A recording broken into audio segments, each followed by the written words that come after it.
Ba'zi odamlar boshqa jonli mavjudotga zarar yetkazish yoki uni o'ldirish orqali huzur his qilishi mumkin. Bu holat psixologiyada sadizm deb ataladi. Ya'ni inson boshqalarning og'rig'idan yoki azobidan ichki qoniqish oladi. Bunday xatti-harakatlar odatda empatiya yetishmasligi bilan bog'liq bo'ladi. Ya'ni odam boshqalarning his-tuyg'ularini chuqur his qila olmaydi. Shuningdek, bu holat ayrim psixologik muammolar, masalan, antisotsial shaxs buzilishi bilan ham bog'liq bo'lishi mumkin.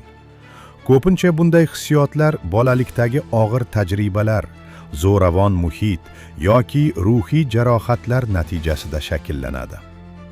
Inson ichida kuch va nazorat hissini his qilish uchun boshqalarga zarar yetkazishga moyillik paydo bo'ladi. Shuni tushunish muhimki, bu normal holat emas va jamiyatda jiddiy jinoyat hisoblanadi. Ammo agar kimdadir shunday fikrlar paydo bo'lsa, bu uning ichida muammo borligini bildiradi va uni hal qilish mumkin. Eng to'g'ri yo'l mutaxassisga murojaat qilish, o'z hissiyotlarini tushunish va ularni boshqarishni o'rganishdir.